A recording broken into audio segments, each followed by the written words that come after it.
Disons que ton corps brûle 2000 calories par jour, mais que tu veux perdre du poids. Tu manges donc avec un déficit calorique de 300 calories. Ça veut dire qu'au quotidien, tu consommes 1700 calories. Au fil des semaines, tu commences à perdre du poids, ta graisse diminue, mais à un moment donné, ça s'arrête. Ça atteint une limite. Et pourquoi ça arrive? Imagine que ton corps, c'est comme un smartphone. Même quand tu l'utilises pas, il y a des applications qui tournent en arrière-plan. Spotify, Instagram, par exemple. Ces applis, elles représentent différentes fonctions de ton corps. Tes organes, ta digestion, ton activité. Et quand ta batterie elle est faible, ça passe en économie d'énergie. L'écran va s'assombrir et tes applications vont être moins performantes. Ton corps, il fait la même chose. Quand tu commences à perdre du poids, à un moment donné, ton corps, il a plus besoin d'autant de calories. Tu vas peser moins, donc ton corps brûle moins. Au départ, tu avais besoin de 2000 calories. Maintenant, tu n'en as plus besoin que de 1700 pour que ça fonctionne. Est-ce que tu vois le problème? T'es plus en déficit calorique. Maintenant, t'es en maintenance. Résultat, ta perte de gras stagne et ça s'appelle l'adaptation métabolique. C'est pour ça que l'objectif calorique que tu t'es fixé pour perdre les 10 premiers kilos ne vont pas fonctionner pour les 10 prochains. Mais attends, quand ta perte de poids ralentit, faut pas paniquer. Tu peux ajuster avec deux solutions. Soit tu augmentes ta dépense calorique et fais de la muscu, ou alors tu réduis encore tes calories. Dans les deux cas, ça s'appelle un déficit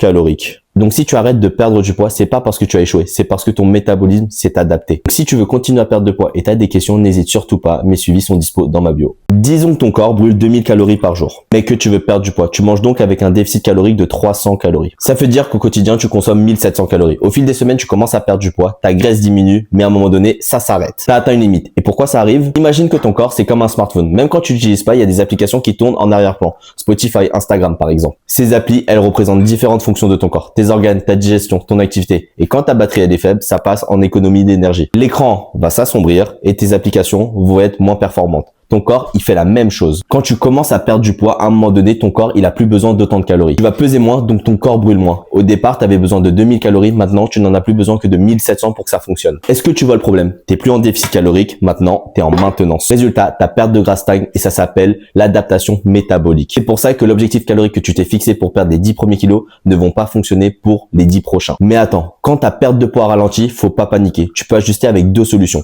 Soit tu augmentes ta dépense calorique et fais de la muscu, ou alors tu réduis encore tes calories. Dans les deux cas, ça s'appelle un déficit calorique. Donc si tu arrêtes de perdre du poids, c'est pas parce que tu as échoué, c'est parce que ton métabolisme s'est adapté. Donc, si tu veux continuer à perdre de poids et tu as des questions, n'hésite surtout pas, mes suivis sont dispo dans ma bio.